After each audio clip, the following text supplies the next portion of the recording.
জেলার মহোদয়, আমি চিনি না তাকে, পাঞ্জাবি পরে একটা লোক আইসা সালাম দিল। অদ্ভুত এক জীবন। বাংলাদেশের ভিতরে যার একটা মানচিত্র আছে আমি জানতাম না।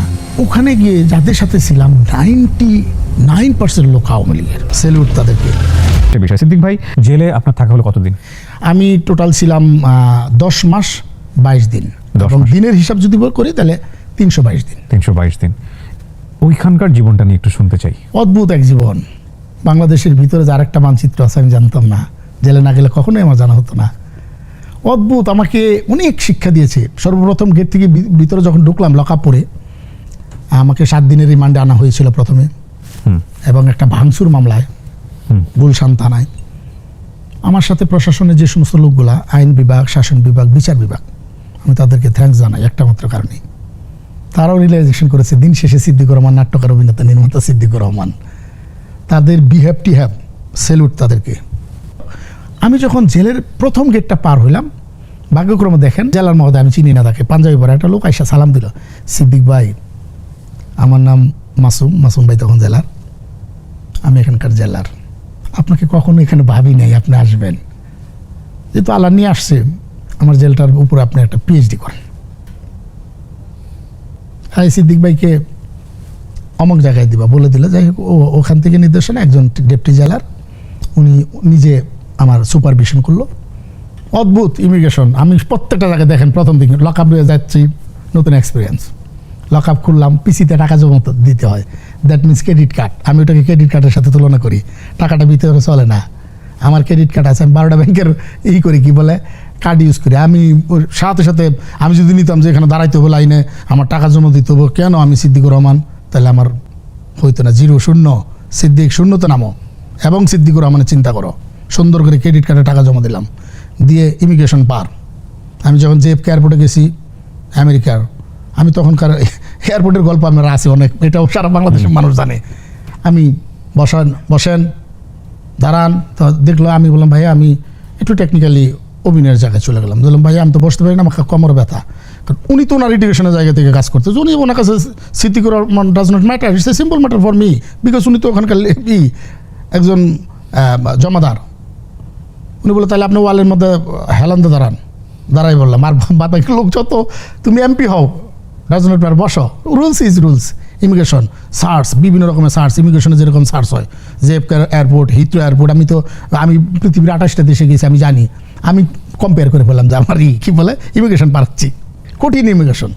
4বার করে 3বার করে সার্চ করলো, গুনতি একটা ওয়ার্ড, আমি এটার উপরে লিখবো, গুনতি দেওয়া হয়, যে মালের হাতের লেখা দিয়ে গিয়ে বুঝে ফেলাম যে মালের ইরিগেশনাল কোয়ালিফিকেশন কোন লেভেলে।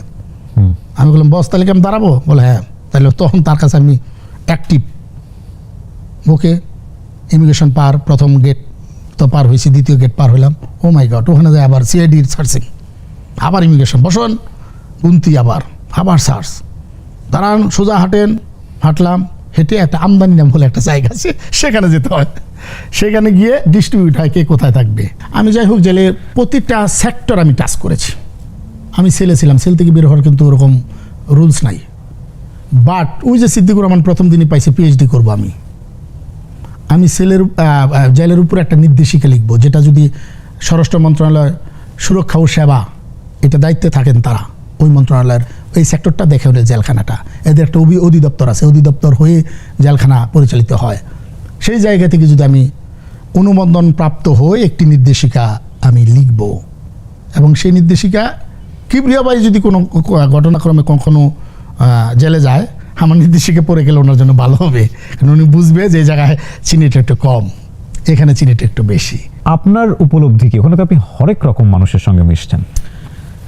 আমি সিদ্দিকুর রহমান পলিটিক্যাল লোকদের সাথে কিন্তু এরকম মিশতাম না, সত্যি কথা। আমি আওয়ামী লীগ সমর্থন করি, একটি দলকে সমর্থিত মানুষ, সমর্থিত পরিবার বলা চলে। আমার পরিবার আওয়ামী লীগ করে, কথাটা বুঝেন, ফুল দমে। এবং আমার বললাম না যে আমার ভাই, আমার বাবা মারা গেছেন, ভাই, এরা দুজনই ওতপ্রোতভাবে জড়িত ছিল। আমি ওখানে গিয়ে যাদের সাথে ছিলাম 99% লোক আওয়ামী লীগের ভিতরে। আরেকটা বিষয়, 10,000 কয়েদি কন্টিনিউ থাকে, হয়তো 9,800, 9,900, 10,002 বা 9,700 এরকম এভারেজ এটা লেখা থাকে ওয়ালের ভিতরে, আমরা যখন হাজিরা দিতে যাই তখন দেখা যায়। প্লাস আমি প্রতিদিন আবার গুনতির যারা দেয় তাদের জিজ্ঞাসা করি আজকে কত, বলে যায় সিদ্দিক ভাই আজকে কত, আমি ওটা নোট ডাউন করি, because আমি লিখি ওরা জানে। ওখানে গিয়ে বন্ধুত্ব হয় না মানুষের? হ্যাঁ, আমার বন্ধু হয়েছে তো, আমার কারাযোদ্ধা বন্ধু আছে অনেক, 250 তাদেরকে নিয়ে আমি একটা কারাযোদ্ধা সেক্টর চিন্তা করতেছি, যে এ পলিটিক্যাল না, শুধু কারাযোদ্ধা, আমরা সুখ দুঃখ যেটাই হোক তাদেরকে নিয়ে অদ্ভুত বন্ধুত্ব সেখানে, সেগুলোও বলবো। বললাম না যে আমাকে নিয়ে গল্প করতে হলে 2-3 দিনের শো লাগা উচিত, কারণ গল্প মনে হবে যে আমি যেটা বলতেছি তারাই বলতেছে। আজকে কিন্তু এক একটা মানুষের এক এক রকমের ক্রাইম, এক এক রকমের কষ্ট দুঃখ ওখানে না? অদ্ভুত। কিবরিয়া ভাই, ওখানে না গেলে আমি আরেকটা মানচিত্র চিনতাম না তো, বারবারই বলতেছি। কিছু নিষ্পাপ মানুষ সেখানে বন্দী আছে, যারা কেন অ্যারেস্ট হয়েছে সেটাও জানে না। অদ্ভুত কান্না করতো সিদ্দিকুর রহমান আমার রুমের মধ্যে এসে, আমি তাদেরকে নিয়ে লিখতাম, জানে যে সিদ্দিক ভাইয়ের কাছে আমি লিখি, জানে আসতো। আমি তাদের জন্য একটা অদ্ভুত কিছু দরিদ্র লোক আছে যারা নিজের মাকে অনেকদিন ধরে দেখেন, আমি তাদের জন্যও করব। সিদ্দিকুর রহমান যেহেতু জেলে গিয়েছে, কারাগারে গিয়েছে, শিক্ষালয়ে গিয়েছে, সেখান থেকে শিক্ষা নিয়ে আসছে। আমি চিন্তা করছি যে আগামী ঈদ থেকে আমি যেহেতু জাকাত প্রাপ্ত হই, জাকাত দেওয়ার মতো সামর্থ্য আল্লাহ পাক আমাকে দিয়েছে, আমি জাকাত দেই, সেটা হিউজ পরিমাণে না হলেও একটা পরিমাণে আমার জাকাত যায়। জাকাতের উদ্দেশ্য যদি হয় যে অচ্ছচ্ছল লোক বা দরিদ্র লোকের দারিদ্রতা কমানোর জন্যই তো আমরা দিই, বৈষম্য কমানোর জন্য, এই তো বিষয়টা আমি যতটুকু জানি। অতটা আমি হুজুরদের মতো আমি যত ওরম এই প্রাপ্ত না। যদি অভাবগ্রস্ত মানুষের অভাব দূর করার জন্য জাকাতের ব্যবস্থা করা হয়, তাহলে বিপদগ্রস্ত মানুষকেও বিপদ থেকে রক্ষা করার জন্য জাকাত দেওয়া যাবে। যদি সেটা হয়, আমি হুজুরদের সাথে কথা বলবো, আগামী ঈদ থেকে সিদ্দিকুর রহমান সেই টাকাকে 2 জন পারি, 10 জন পারি, 20 জন পারি, 100 জন পারি, আমি ওই নির্দোষ মানুষগুলোকে আমি জামিন করাবো কারাযোদ্ধার মাধ্যমে। কারণ তারা কারাযোদ্ধা বলতেই আমি বোঝাচ্ছি যারা যুদ্ধে কারাযোদ্ধা, বেসিক্যালি তারা না, কিন্তু কারাযুদ্ধ হলো যারা জেল খাটে তাদের পরিবার। অদ্ভুত কান্না করতেছে, জামিনের টাকা কোথায় পাবে, সিদ্দিক ভাই কোথায় পাবে। আমি বললাম কেন, আমি অনেক নেগেটিভ কথা বলছি। কার কথায় গেছিলেন মিছিলে, কার কথায় খুন করছেন, কার কথায় ছিনতাই করছেন, কার কথায় চুরি করছিলেন। আমি যে কি পরিমাণ মানুষকে ওখানে মোটিভেশন করছি এটা আমার কথা না, অনেকে বলতে পারে। আমি আবারও মনে করিয়ে দিতে চাই, 29 এপ্রিল 2025 থেকে যেদিন অবধি আমি ছিলাম, মার্চের 18 তারিখ পর্যন্ত 2026, যারা জেল খেটেছে তাদেরকে জিজ্ঞাসা করবেন যে আপনি তো এই টাইমে ছিলেন, এই ডিউরেশন। সিদ্দিকুর রহমান যে কিবরিয়া সাহেবের সত্যি বসে বড় বড় কথা বললো, উনি কি আসলে এরকম হেদায়েতপ্রাপ্ত হয়েছেন? উনি কি আসলে এইভাবে মোটিভেশন করছে, মানুষকে হেল্প করছে? আমরা ডেফিনেটলি শুধু মানুষটা না, আমরা যে কোনো কন্টেন্টই যখন দেখি তখন ওই কন্টেন্টকে কন্টেন্টের মতো করে জাজ করি। বাট সিদ্দিকুর রহমান সাহেবের জীবনী বা জীবনের জায়গায় যদি আপনি নিজের জীবনটা একটু হলেও কল্পনা করেন, আপনি শুধু এটা চিন্তা করেন যে আপনার জীবনে 2-3টা ধাক্কা গেছে, সেটা রাইট ছিল না রং ছিল সেটা পরের হিসাব, কিন্তু এই ধাক্কাগুলোর পরেও একজন মানুষ জীবনের অর্থ খুঁজতেছে, জীবনকে সামনের দিকে এগিয়ে নেওয়ার চেষ্টা করছে, এই সৎ সাহসটাকে আপনার সেলুট করতেই হবে। আচ্ছা, এই জায়গাটা আমি যদি পিছনে যেতে চাই, আপনার এক্স ওয়াইফের সঙ্গে পরিচয় তো মিডিয়াতে কাজ করতে গিয়েই বোধ হয় না, এইটা নিয়ে আমি আসলে এক্স ওয়াইফ নিয়ে কিন্তু কোথাও কিছু বলি না, বলতে চাই না, একটা মাত্র কারণেই, কারণ সে যতদিন বেঁচে থাকবে ততদিন আমার বাচ্চার মা হিসেবে বেঁচে থাকবে। না, আমি অসম্মানে কিছু শুনতে চাচ্ছি না, মানে ওই জায়গাটা একটা পার্ট। আর তার সাথে আমার পরিচয়, আমার ফেসবুকে পরিচয় হয়েছিল, জি, সে তখন স্পেনে ছিল, সেখান থেকে আমাদের রিলেশন, এবং রিলেশনের জায়গা থেকে মানুষ তাড়াহুড়ো করে কোনো ডিসিশন নেওয়া যে ঠিক না, সেটা মায়ের কথা শুনিনি, আমি ভুল করেছিলাম। যদি মায়ের কথা শুনতাম তাহলে কিন্তু আমার ভুল হতো না। মায়েরা কেন জানি বুঝে যায় না, বুঝে যায়, এটা ব্লাডের ব্যাপার। তো মা এমন একটা শব্দ, যে বুঝবে তার পিছনে তাকাইতে হবে না। সিদ্দিকুর রহমান তার জ্বলন্ত প্রমাণ। আজকের সিদ্দিকুর রহমান, আমি অভাব শব্দটার সাথে থাকতে চাই না। আমি মিডল ক্লাস ফ্যামিলির সন্তান, বিশাল বড় ফ্যামিলির সন্তান। আমি মাকে, জানি না হাদিস আছে কিনা, পীরের মতো মানে মতো বলছি, পীরের না, মা, আমি মাকে ছাড়া পৃথিবীর কাউকে মানি না। আম্মা শুধু বললো যে তুমি যদি জেলখানা থেকে, কারাগার থেকে যদি তুমি, আমার শিক্ষালয় থেকে যদি তুমি কোরআনটা ধরে বের হতে পারো, তাহলে আমি সবচাইতে বেশি খুশি হব। আমি সেই জায়গা থেকে সিদ্দিকুর রহমান চেঞ্জ। আরশের সঙ্গে আপনার দেখা হয়? আরশের সাথে আমার সেটাও একটু ঝামেলা। মহামান আদালত ওখানে ডিসিশন দিয়েছিল যে 2 দিন বাবা নিয়ে আসতে পারবে, বাবা কাছে রাখতে পারবে সপ্তাহে। বাট সেটাও আমার এক্স মানে ভেটু না এবং বাইলট করতেছে এখন পর্যন্ত, আজ অবধি পর্যন্ত। আমি 10 মাস 22 দিন শিক্ষালয়ে ছিলাম, সেখান থেকে আসার পরেও আমি বেবিটার সাথে এখনও দেখা হয়নি। সেই জন্য আমি আসার পরে আমি সেদিন রাতে গাড়ির ভিতরে বৃষ্টি হচ্ছে, আমি একটা গান দিয়ে হঠাৎ করে একটা গান পাইলাম ঈদের মানে এই শিক্ষালয় থেকে আসার পথে, জীবনের হিসাব মিলাতে পারিনি। মনে হলো যে হ্যাঁ, ক্যালকুলেশন যতই করি রেজাল্টটা 0 আসতেছে। এবং সেই 0 দেখা পেয়েছি কিন্তু আমি কারাগারে গিয়ে। কেমনে পেলাম? হঠাৎ করে তাকাই দেখি কারাগারে, প্রত্যেকটা কারাগারের ভবনের উপরে একটা করে 0। পড়তে হইল আবার 0, আমি আবার 0 দেখতেছি। আমি কারাগারে 0 দেখলাম কেন জিজ্ঞাসা করলাম সুবেদারদেরকে, ডেপুটি জেলারকে জিজ্ঞাসা করলাম 0-র মানেটা কি। 0। আমি ওখানে যাওয়ার আগে কিন্তু আমার ফেসবুক গেটে দেখতে পারেন, আমি একটা স্ট্যাটাস দিয়েছিলাম অনেক আগে, 0-এর খেলা, 0 হাতে আসছি 0 হাতে চলে যাব। কিন্তু এই পৃথিবী 0কে স্যালুট করে। আপনার যত 0 আপনি স্যালুট পাবেন তত 0। আপনি 1000 টাকার মালিক, 1-এর পরে 0 3টা। আমি 10,000 টাকার মালিক, 1-এর পরে 0 4টা। আপনি 1 লাখ টাকার মালিক, 1-এর পরে 0 5টা। আমি 10 লাখ টাকার মালিক, তার মানে 1-এর পরে 0 6টা। এইভাবে 0-0-এর খেলা। আজকে দেখেন যে যত বেশি 0 অধিকারী, সেই লোককে সম্মান বেশি করি। 5,000 কোটি টাকার মালিক যদি 0 হয়ে, 0-এর পরিমাণ বেশি, 5 লাখ টাকার মানুষের চাইতে 5,000 কোটি টাকার মানুষ যদি কোনো এলাকায় যায়, এমপি কিন্তু দৌড়াদৌড়ি শুরু করে দেয়। বিকজ কিছু দিবে, একটা স্কুলে অনুদান করবে, কোথাও দিবে। সিকিউরিটি কাকে বলে? আপনার সাথে যখন আপনার এক্সের ডিভোর্সটা হয়ে গেল, কত সালে এটা? সে যেহেতু ডিভোর্স দিবে, ডিভোর্স কিন্তু আমার দিক থেকে নয়, সেটা তার দিক থেকে। বিকজ আমি বলছি আমি ডিভোর্স তো দিতে এগ্রি না, আমি তো সংসার করতে চাই। আমার একটা সুন্দর বেবি আছে 6+, যার স্বপ্নটা হবে বাবা মার মাঝখান থাকবে। সে তখন সারা বাংলাদেশে মানুষ জানে, মিডিয়ার জন্য পাগল হয়ে গেল। আমি বললাম সরি টু সে দ্যাট, আমি সিদ্দিকুর রহমান, আমার নায়িকা, আমার ঘরের বউ নায়িকা হবে। আমি এই কথাগুলো আপনি বলেছেন, কিন্তু ডিভোর্স হলো কত সালে? 2019-26 ঝামেলা শুরু হলো। ডিভোর্স মানে কাগজীয়ভাবে হয়েছে 20 জানুয়ারি 21 তারিখ। আজ থেকে প্রায় 6.5 বছরের কাছাকাছি।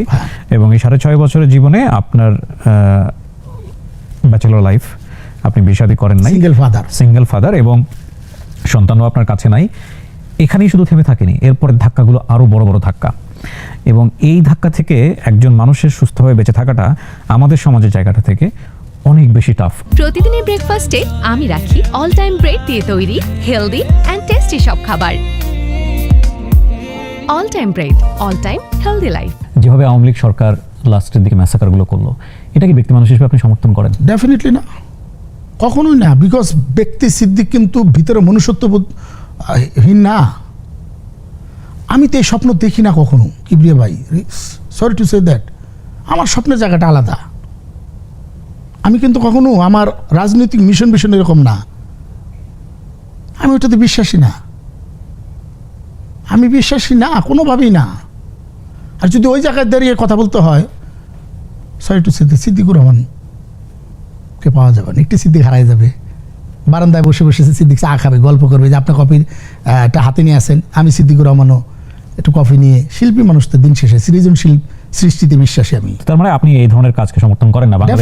ডেফিনেটলি না, তাও বললাম। এতগুলো মানুষকে নির্বিচারে মেরে ফেলা, এইটা আবার একটু মানে মেরে ফেলা ডিরেক্ট বলবো না, রাষ্ট্রের জায়গা থেকে হতে পারে, যেহেতু আমি রাষ্ট্রযন্ত্রের সাথে জড়িত হই নাই, অথবা আমি সেগুলা নিয়ে আলোচনা করতে চাই। রাষ্ট্রযন্ত্র তো আলাদা জিনিস, আমি নাটক পরিচালনার জায়গায় হতে পারে। কিন্তু যেদিন যাবো সিদ্দিকুর রহমান, সেদিন আমি বারবার বলেছি, একটি সিদ্দিকুর রহমানকে অভিনয় করার জন্য জাতীয় সংসদে নেওয়া যাবে না, একটি সিদ্দিকুর রহমানকে নিতে হবে আইন প্রণয়ন করার ক্ষেত্রে। মা বাবার মধ্যে ঝামেলা থাকতেই পারে, সেটা ডেফিনেটলি একসাথে না থাকা হতেই পারে, কিন্তু সন্তান যেহেতু দুইজনের, সুতরাং দুজনেরও মিউচুয়াল রেসপেক্ট এই জায়গাটায় থাকা উচিত, যে না, তারা যেন দুজনেই যেন সন্তানকে সমানভাবে সময় দিতে পারে। আমার ফ্যামিলি ক্রাইসিস মুভমেন্টের পরে যখন বেবিটা নিয়ে ঝামেলা হলো, আমার এক্স হাইকোর্টে রিট করেছিল ওর কাস্টডির জন্য, সেটাও আলোচিত বিষয়, সেটাও ব্যাপক আলোচিত। তারপর আমি আবেগ, আমার বিবি আমার কাছে থাকবে না, তখন তো ততটা বুঝিনি যে আসলে সন্তানটা মায়ের কাছে। হাইকোর্টের এক্সপেরিয়েন্সটা কি? হাইকোর্ট কি বলল? হাইকোর্ট আমার দিস দ্য ফার্স্ট টাইম আমি কোর্টে গিয়ে দাঁড়ালাম। আদালত তখন ডিসিশন দিল যে বাচ্চারা মায়ের কাছে বড় হয়, আমরা মায়ের কাছে বড় হয়েছি। কত বছর বয়স তার ওর? মায়ের কাছে 6+, ও ছেলে বাচ্চা, ছেলে বাচ্চা। তখন যখন মায়ের কাছে থাকবে ডিসিশন দিলে আমি পৃথিবী তখন অন্ধকার খুব দেখতেছি। স্বাভাবিক। আমি বসে আছি একদম এজলাসের ভিতরে।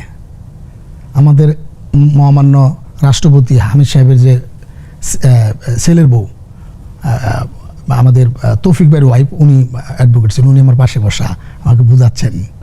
সব মিলায়া আমার বেবিকে আমি সেদিন হারাইলাম মনে হইলো। সাংবাদিকরা যখন আমাকে নিউজ করার জন্য আসলাম, বললাম কেউ কোনো নিউজ করবেন না, বিকজ এটা আমার পার্সোনাল ম্যাটার।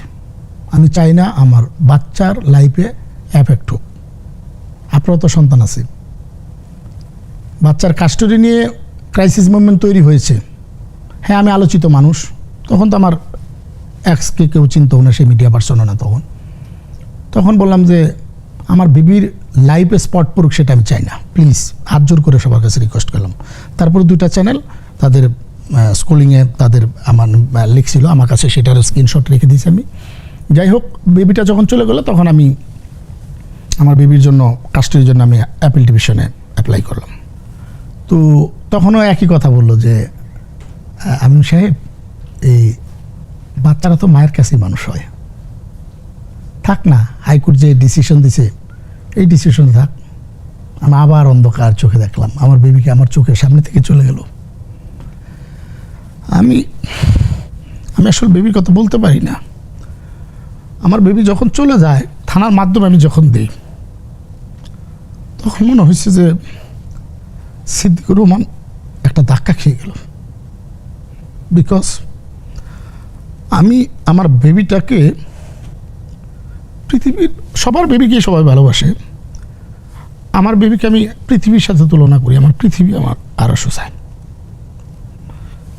সো ওই জায়গা থেকে আমি কাম ব্যাক করছি, আল্লাহ করাইছে আমাকে। আমরা যারা বাবা আছি বা আমরা যারা পুরুষ, আমাদের কান্নাটা আসলে এইভাবে সমাজ দেখে না, অথবা আমরা আসলে দেখাতেও পারি না। কিন্তু মায়ের মাতৃত্বের কাছে বাবার যে পিতৃত্ববোধ, সেটা যেন ছোট না হয়ে যায়। এটা আসলে আমি সবসময় বলি বিচার ব্যবস্থার কাছে। আর সন্তানের জায়গা থেকে দুজনই গুরুত্বপূর্ণ, বাবাও যেমন গুরুত্বপূর্ণ, মাও তেমন গুরুত্বপূর্ণ। ওই সময়টা কীভাবে পার করছেন?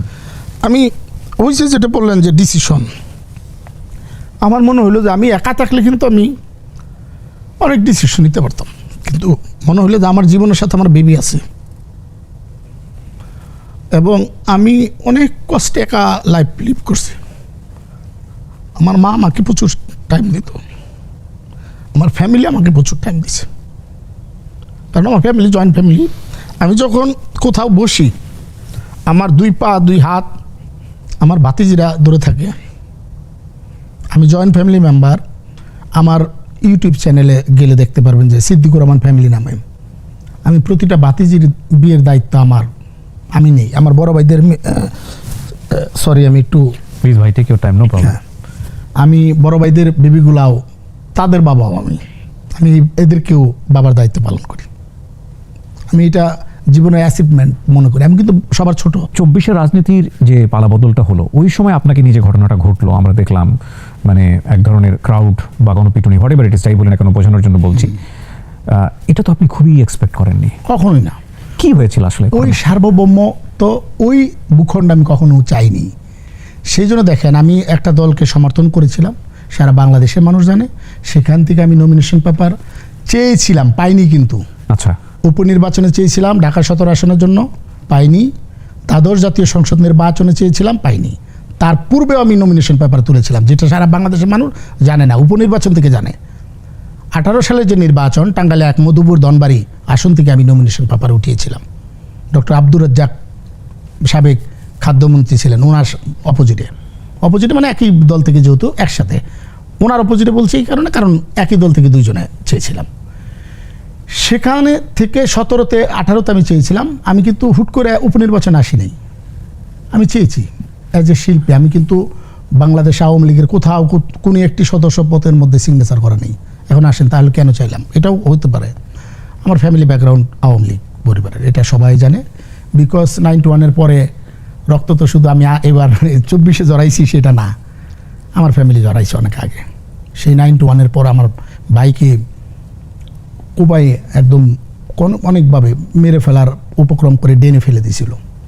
সেখান থেকে ছোট যখন আমি, তখন থেকেই আমি দলকে দেখেছি খুব কাছ থেকে। ডিবাইটের জায়গা থেকে আমি কিবরিয়া ভাইয়ের সাথে ডিবাইট করতে বলছি, যদি এখন আমরা যেহেতু সমঝোতা আমরা দুজনে একটা টকশো করতেছি, যে আপনার সাথে যে আপনি প্রশ্ন করতে, এখানে যদি ডিবাইট হতো তাহলে এই যে আমার বলার ভঙ্গি, আমার প্রনাউন্সিয়েশন, আমার শব্দ চয়নের ভঙ্গিটাও আলাদা থাকবে, এটাই স্বাভাবিক।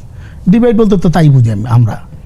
সেই জায়গায় হতে পারে যে আমি যে দলকে সমর্থন করছি তাদের পক্ষে কথা বলছি, আর যে দল আমার অপোজিটে ছিল তাদের গায়েতে লাগাটাই স্বাভাবিক। ওরকম হতে পারে আল্লাহ ওই জায়গা থেকে আমি কোনো ল্যাঙ্গুয়েজ বা কোনো ভাষায় মানুষ কষ্ট পেয়েছে, আমি যেটা রিয়েলাইজেশন করি নাই কেন, কিন্তু করছি ওই যে জেলখানে গিয়ে আমি করছি, কিন্তু যে আমার তো এখানে আসার কথা না, আমার যে ব্যাকগ্রাউন্ড, আমি যে জায়গা থেকে যেখানে বিলো করি, আমার এখানে আসার কথা, তার মানে আমার ভুল আছে। ডেফিনেটলি সিদ্দিকুর রহমান তোমার ভুল আছে, তুমি ভুলকে খুঁজে বের করো। প্রচুর টাইম পাওয়া যায়, আমি বারবারই বলছি যে শিক্ষালয়ে গেলে মানে কারাগারে গেলে প্রচুর টাইম পাওয়া যায় নিজেকে পাবার। প্রচুর পরিমাণে ভাবনা করলাম, নোট ডাউন করা শুরু করলাম লাইফে কী কী ভুলগুলো আমার আছে। তখন মনে হলো যে আমি তো একটা ভুল আছে, অবশ্যই ভুল না থাকলে তো আমারই ক্রাইসিস মোমেন্ট হলো, ফ্যামিলি ক্রাইসিস মোমেন্ট হলো, সেটা থেকে উঠতেই করোনা গেল, করোনা পরে আবার পলিটিক্যাল ক্রাইসিস মোমেন্ট তৈরি হলো, সারা দেশেই তৈরি হয়েছে, সিদ্দিকুর রহমানের লাইভেও তৈরি হয়েছে। অতএব সিদ্দিক, তোমার দাঁড়ানোর জায়গাটা ঠিক নাই, তুমি যে যেখানে দাঁড়িয়ে কথা বলতেছো, তোমার বডিলি তুমি ঠিক নাই, ফিট না, অতএব তোমাকে শুধরাইতে হবে। সো ওই রকম একটা ঘটনা ঘটার পরে আপনাকে জেলে দিয়ে দেওয়া হয়? হ্যাঁ, জেলে দিয়ে দেওয়া হয়। ঘটনা আমাকে যেদিন এপ্রিলের 29 তারিখ, যেটা ওইটা আমার লাইফের একটা হিস্টোরিক্যাল ডে, সেই দিনের জন্য আমি কখনো প্রিপেয়ার্ড ছিলাম না, বিকজ আমি জানতামও না যারা আমাকে মব করেছে, মব শব্দটাই বলি, তখন তো মবই এটাই, আমি তাদেরকে চিনিও নাই। অদ্ভুত বেশি কি জানেন কিবরে ভাই, আমি তাদেরকে চিনিও নাই, এখন অবধি পর্যন্ত আমি তাদের ভিডিও দেখি নাই। যারা আমার সাথে, আমার তো ভিডিও সোশ্যাল মিডিয়াতে প্রচুর পরিমাণে ভাইরাল হয়ে গেছে, কিন্তু অদ্ভুত, আমি যখন আল্লাহর মাধ্যমে যখন আমি মনে হলো যে হেদায়েতপ্রাপ্ত হইলাম, তখন আমি সিজদায় গিয়ে তাদের জন্য, নামাজের সিজদায় গিয়ে যেহেতু দোয়াটা বেশি কবুল হয়, আমি ওখানে গিয়ে তাদের জন্য ক্ষমা চাইছি, আল্লাহ তাদেরকে ক্ষমা করো। একটা মাত্র কারণে, কারণ আমার সাথে যে ঘটনাটা ঘটছে সেটা যেন বাংলাদেশের দ্বিতীয় পার্সনের সাথে আর না ঘটে। ওই দেশ তো আমি চাই না, আমি সিদ্দিকুর রহমানের চাওয়া কিন্তু ওই দেশ না। সিদ্দিকুর রহমান ওই জায়গায় গিয়ে মনে হলো যে আমি তাদের জন্য ক্ষমা চাই, আল্লাহ তুমি তাদেরকে ক্ষমা করো, এবং আমার মুখের কথায় এবং ব্যবহারে যদি কেউ কষ্ট পেয়ে থাকে, আল্লাহ তুমি আমাকেও ক্ষমা করো, আমি ক্ষমা চাই। কারণ কি জন্য, ওই যে যেটা বললেন যে দিন শেষে তো ক্যালকুলেশন করি, সবাই ক্যালকুলেশন করে, লাইফের তো ক্যালকুলেশন করে, আমি কিভাবে চলবো, আগামী দিনগুলোতে কী হবে, ভবিষ্যতে কী হবে, আমি আল্লাহর কাছে যাব। আল্লাহ চিন্তাটা অনেকেই যারা করে তারা কিন্তু ঠিকই মসজিদ মাদ্রাসা বিভিন্ন জায়গায় মুসলিমের জায়গা থেকে যেটা বিশ্বাস সে জায়গাটা যেটা হয় সেটা করে, অন্য ধর্মাবলী লোকজন তাই করে। সো আমি ক্যালকুলেশনে হিসাব মিলানো শুরু করলাম এই কারাগার মানে শিক্ষালয়ে গিয়ে। আমি সুন্দরভাবে ক্যালকুলেশন করা, আমি লিখা আছে, আমি অনেকগুলো কাগজ নিয়ে আসছি। দিন শেষে একেবারে ব্যক্তিগত তো একটা জায়গা আছে, সেই জায়গা থেকে কখনো মনে হয়নি আপনার একটা সেকেন্ড লাইফ দরকার? দিন শেষে যখন ঘরে ফিরি, বাসায়, আমার বাসা আমি ব্যাপকভাবে সাজাইছি, সত্য কথা যেটা, কষ্ট অর্জিত টাকা দিয়ে আমার বাসাটা মনে হয় যে আমার মতো, কিন্তু যখন যাই শুই, বালিশে যেন যখন মাথাটা রাখি, ডানে তাকাই কেউ নাই, বামে তাকাই কেউ নাই, তখন মনে হয় সিদ্দিক তুই একা, একদম শূন্য, তোর কিছু দরকার, মাকে ফোন দিই। আমার মা সবসময় বলে তুমি যদি হ্যাপি হও তুমি সেকেন্ড ম্যারেজ করো।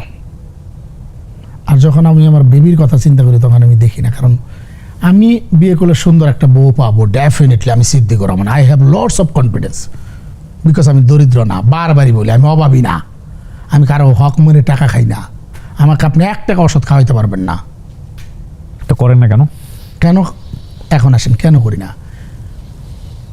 আমার এক্স ওয়াইফও, সরি আমি তার নাম বলতেছি, আমরা তো ইরেসপেক্টফুল, সেও যেহেতু সুন্দরী মানে আমার দৃষ্টিতে ছিল, সে ডেফিনেটলি সুন্দরী, সেও সুন্দর একটা বর পাবে। আমার সন্তানটা কি তার বাবা মাকে পাবে? কিন্তু সন্তান তো আপনার কাছে থেকেও নাই। নাই, কিন্তু আসবে। বাচ্চার কাস্টডি কখনো বাবা থেকে আলাদা হবে না এক সময়। সে তো বিয়ে করবে, সে তো মেয়ে মানুষ নাকি, সে চিরকুমারী থাকবে? তাহলে আপনি প্রত্যাশায় আছেন সে বিয়ে করবে, তারপর আপনি কাস্টডির জন্য ফাইট করবেন? আমার কাস্টডিতে আমি আগেও ফাইট করতে পারি, এবং তার যে বিহেভ আছে সেই জন্য আমি যে বিহেভ করতেছে সে তো মহামান্য হাইকোর্টের যে নির্দেশনা, সেটা মানছে না। সুপ্রিম কোর্টের নির্দেশনা, সরি হাইকোর্টে বলবো না, লাস্ট নির্দেশনা তো সুপ্রিম কোর্টে, সেটা মানছে না। তবে আমি রিসেন্টও কোনো কিছু করতে পারি, কারণ আমার তো বেবিটা দরকার। আমার বুকে তো অন্তত 1 সপ্তাহ পরে বা 1 মাস পরে যখন আমার বেবিটাকে আমি জড়াই ধরবো, তখন তো পৃথিবীর এনার্জি আমি পাবো, এটা আমার চার্জার। সিদ্দিক ভাই, আপনার এই বোধের প্রতি আমার হাজার স্যালুট, ব্যাপারে কোনো সন্দেহ নাই। আপনি অনেক ভালো বাবা, যদি যা বললেন সেটা যদি সত্য হয়ে থাকে। কিন্তু এখানে একটা কথা আছে, আপনার কখনো এরকম মনে হয় না যে এই বেবির জন্য আপনি আপনার জীবনের এই সময়টা ব্যয় করছেন, করতে করতে একটা সময় গিয়ে হয়তো জীবনের সময়ই থাকবে না বিয়ে শাদী করার, কিন্তু বেবি বড় হয়ে গেছে, তার জগৎ আলাদা হয়ে গেছে, সে হয়তো বাবাকে বুঝবে না, মাকেও হয়তো বুঝতে চাইবে না, তখন একটা আফসোস হবে না? এই যে এই জায়গায় বলেন, আমার বেবি কিছুদিন আগেও লাস্টবার আমার সাথে দেখা হয়েছে গত জুনের 25 তারিখ, তো জন্মদিন ওর এবং আমার একই দিনে। তো গত যে জুনে তো ছিলাম ভিতরে, ও আমার কাছ থেকে লাস্ট জড়াই ধরছিলাম ওকে 24 জুলাইয়ের 30 তারিখ। একদম বিচার ব্যবস্থার প্রতি সম্মান রেখে একটা কথা বলতে চাই, এই পার্টটা নিয়ে আমি বহুবার কথা বলেছি সোশ্যাল মিডিয়াতে, আমার রেডিও শোগুলোতে, সব জায়গাতেই। সন্তান আমাদের দুইজনের, বাবারও সন্তান, মায়েরও সন্তান। এই জায়গাটার সিস্টেমটা এমন হওয়া উচিত, আমি বিচার ব্যবস্থার প্রতি সম্মান রেখে বলছি, সন্তান যেন দুজনকেই পায়। পাওয়ার জায়গাটা খুব ভালোভাবে এটাকে স্টাবলিশ করা উচিত। ডেফিনেটলি মা অনেক বেশি রেসপেক্টেড, আমাদের ধর্মের জায়গাতেও এটা করা হয়েছে, এবং মাকে বেশি বেশি সম্মান দিতে হবে, সেটাও সত্য। কিন্তু বাবার জায়গাটা, এটাও যাতে কোনোভাবে অসম্মানের না হয়, সেটাও খেয়াল রাখা উচিত। এপ্রিলের 25 তারিখ আমি বাসায়, আমার বড় ভাইয়ের সাথে আমি রুমে বসে আমরা এরকম, আমি তো মোটামুটি লোকজন একটু প্রবলেম বললে আমি সেটা সমাধান করি, যেভাবে মিলে দেয়। আপনার এখানে আজকে 20 মিনিট যে লেট হয়েছে, সেটাও কিন্তু আমি একটা সালিশের মধ্যেই ছিলাম মোটামুটি।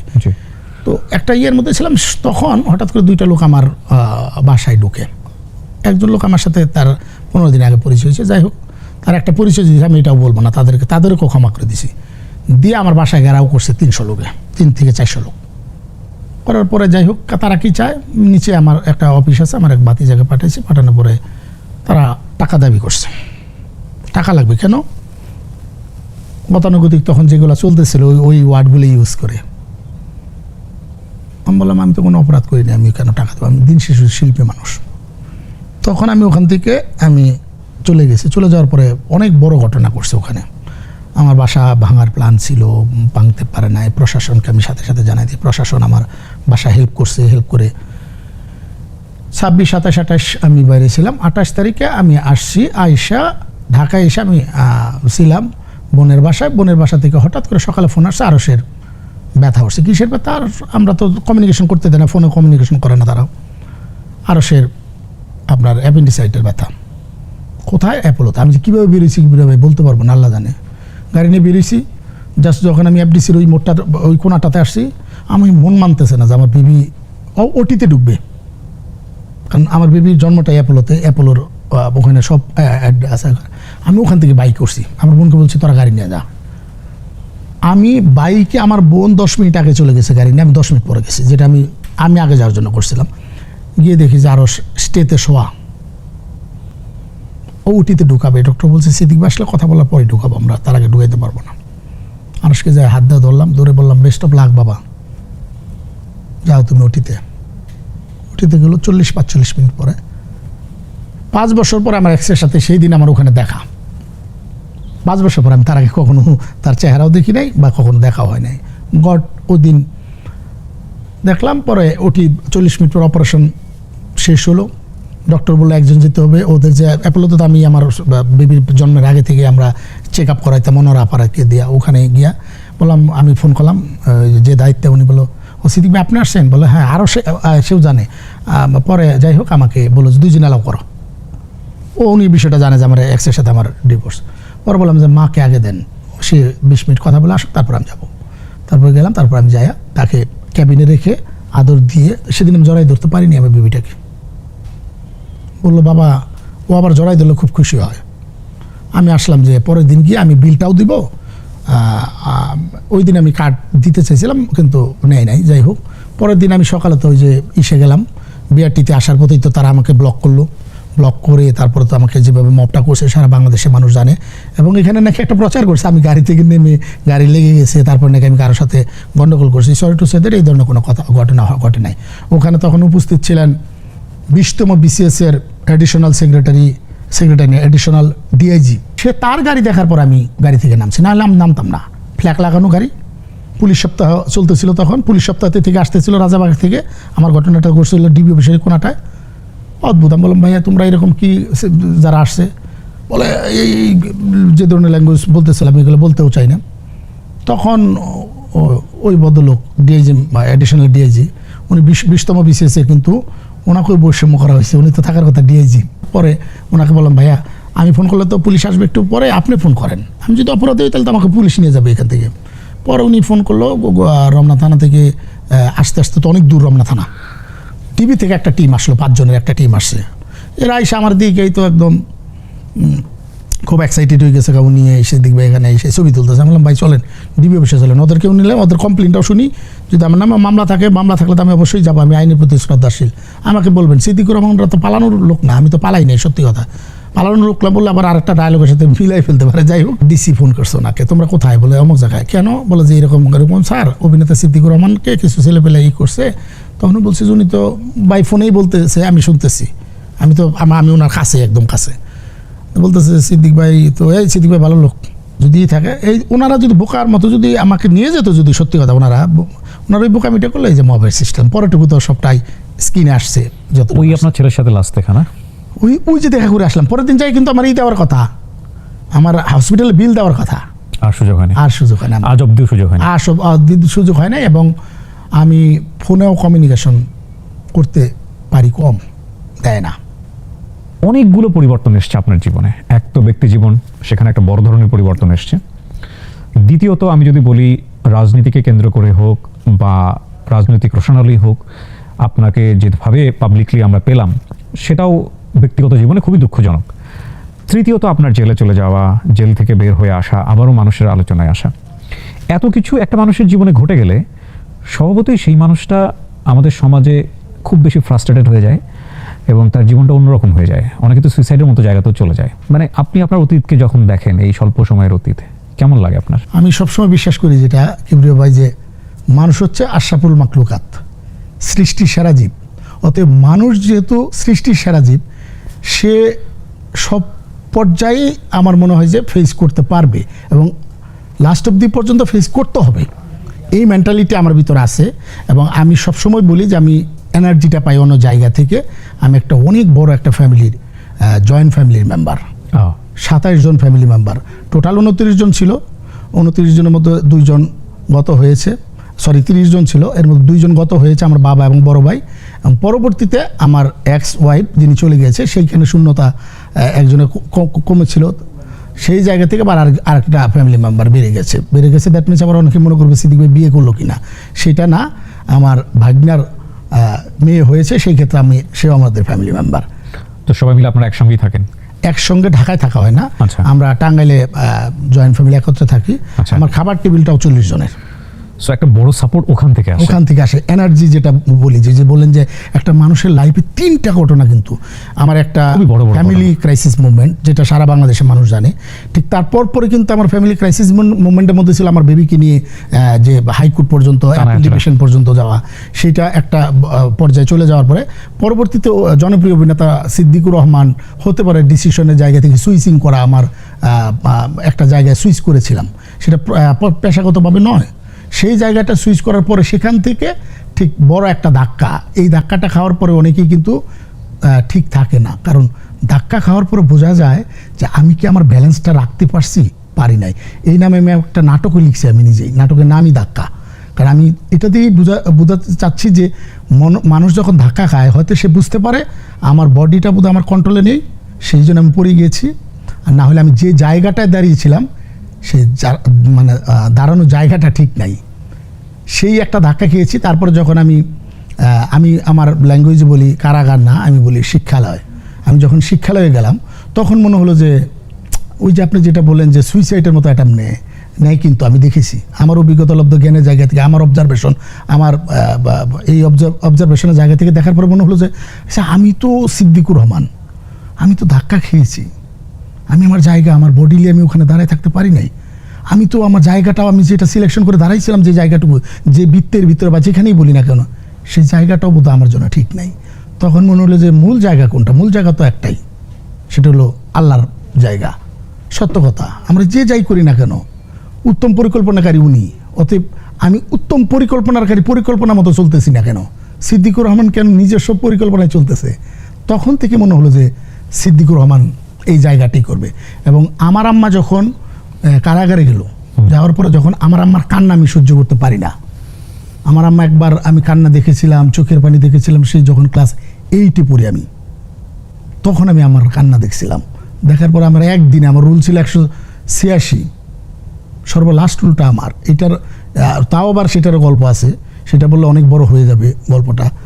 শুধু বলি যে সর্বলাস্ট নামটা আমার ডাকতো এবং সিদ্দিকুর রহমান। 3 বিষয়ে ফেল করেও ষষ্ঠ থেকে সপ্তম শ্রেণীতে উত্তীর্ণ হয়েছে এই এবং সিদ্দিকুর রহমান, লাস্ট যে নেমটা সিদ্দিকুর রহমান। সেই সিদ্দিকটা প্রথম মায়ের চোখে পানি দেখে মনে হয়েছিল, সিদ্দিক তোমার রাস্তাটা ঠিক না, অতএব তুমি চেঞ্জ করো। তখন মনে হয়েছিল সিদ্দিক দুষ্টামিতে 1 নাম্বার হতে পারে, সিদ্দিকুর রহমান পড়াশোনায় 1 নাম্বার হবে না কেন? অভিযান শুরু হয়ে গেল সিদ্দিকুর রহমানের। সিদ্দিকুর রহমান মনে হলো হ্যাঁ, দুষ্টামিতে 1 নাম্বার, আমি টাঙ্গাইল মধুপুর থানার ভিতরে, আমি সেই জায়গা থেকে সিদ্দিকুর রহমান 1 নাম্বার রুল হতে হবে। আমি ক্লাস 8-এর বছর টিসি প্রাপ্ত ছেলে, স্কুল থেকে দুষ্টামির কারণে। আমার বাবা সেই স্কুলেও ম্যানেজিং কমিটিতে ছিলেন এবং আমাদের ফ্যামিলির অনেক লোকজন স্কুলের সাথে জড়িত এস্টাবলিশমেন্টের সময় থেকে। তখন আমাকে ভিতরে দাগ কাটে যে আমি মায়ের সেই চোখের পানি দেখেছি সিদ্দিকুর রহমান। আর সেকেন্ড হচ্ছে হলো এই জেলের থাকা, এই জেলেটা দেখি নাই, এটা বলতেছি সেটাই যে দেখার পর আমি 1 নাম্বারে যেত। আমি ঢাকা শহরে 3টা জায়গায় পরীক্ষা দিয়েছিলাম, residential model, Adamjee cantonment college এবং নটরডেম কলেজ। সর্বপ্রথম আমি আদমজীতে ভর্তি পরীক্ষা হয়, আমি আদমজীতে ভর্তি হয়েছিলাম। আমি 2 মাস ক্লাসও করেছিলাম, এটা অনেক মানুষ জানে। ক্লাস করার পরে আমি জানলাম এটা 1 নাম্বার কলেজ না, 1 নম্বর Notre Dame, Dhaka college, residential model, এই 3টার মধ্যে আমি নটরডেমে ভর্তি হলাম। ওই যে মায়ের চোখের পানি, আমাকে আর পিছনের দিকে তাকাতে হয় নাই। প্রতিদিনের ব্রেকফাস্টে আমি রাখি অল টাইম ব্রেড দিয়ে তৈরি হেলদি অ্যান্ড টেস্টি সব খাবার। All time bread, all time healthy life. অভিনয়ের জায়গায় আসা হলো কিভাবে? আমি অভিনয় জায়গায় আসার কথা না। আমি যখন নটরডেম কলেজ থেকে পাশ করলাম, আমি চলে যাব নিউজিল্যান্ড, AIR স্টেট হেলেন্স ইউনিভার্সিটিতে। জি, আমি সেখানে প্রি ভিসাও করে ফেলেছিলাম। তখন তো ভিসার আগে প্রি ভিসা হতো, তারপর ভিসা হতো। চলে যাব এই ছেলেটা, হঠাৎ করে আমি একটা TBCর অফার পেলাম। আমার গুরু, যার হাতে আমার হাতে করি, ওই গুরু তারেক ইনাম খান, তার একটা বিজ্ঞাপনে আমি অংশগ্রহণ করলাম। তারপরে মনে হলো যে সিদ্দিকুর রহমান বিজ্ঞাপন নিজে মেকিং করুক, আমার অনেক কনসেপ্ট কিন্তু আছে। তারপর আমি প্রথম একটা বিজ্ঞাপন মেক করলাম NTV-তেও। আমি এবং ইফতেখার আহমেদ ফামি, আমরা 2জন গেলাম একটা নাটক আনার জন্য। তখন রনি আবার NTV-তেও ঘুরতেছে, আমাদের রেদওয়ান রনি। তখন কামাল ভাই, আমি একটা নাটক লিখলাম, আমার একটা নাটক ফামি বানাইলো, সাইয়া সাইয়া, যে নাটকটা সারা বাংলাদেশে বিখ্যাত। আপনি ওটা আমার লেখা। ও আচ্ছা, ওইটা আমার লেখা। এবং ওইটা লেখার পরে কামাল ভাই বললো যে এই ছেলেটা কে লিখছে? ছোট ছোট ক্লিপ আপনারা এখনো দেখবেন যে ফেসবুকে ঘুরে বেড়ায়, মানে দুজনই হচ্ছেন হলো থার্ড জেন্ডারের ভূমিকায় ছিল, আমি এবং মোশারফ করিম। হ্যাঁ। তারপর ওই নাটকটা লেখার পর উনি বললো ওর সাথে বসে চা খাবো। যাওয়ার পর বললো যে তুমি আমাদেরকে একটা সিরিয়াল দাও, তুমি এবং ফামি।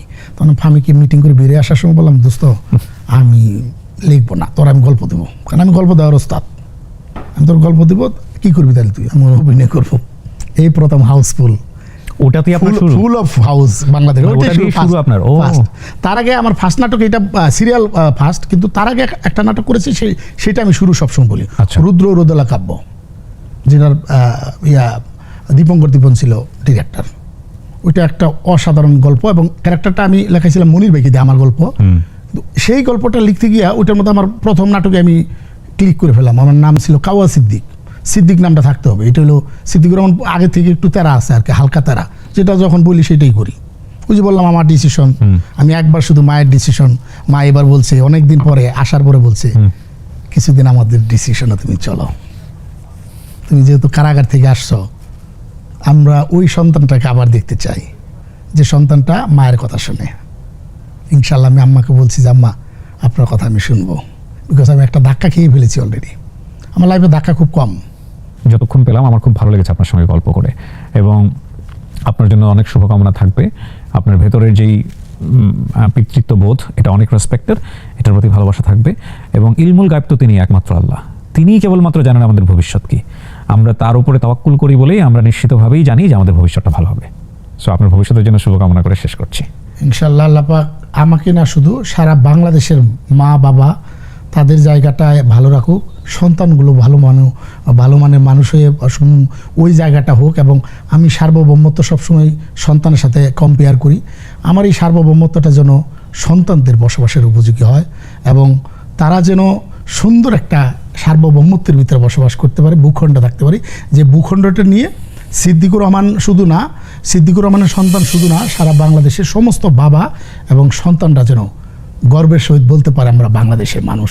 দিন শেষে এমন একটা বাংলাদেশ আমি চাই। শেষ হলো আজকের আয়োজন। প্রিয় দর্শক এবং শ্রোতা যারা এতক্ষণ আমাদের সঙ্গে ছিলেন, তাদের সবার সুস্বাস্থ্য এবং মঙ্গল কামনা করে শেষ করছি।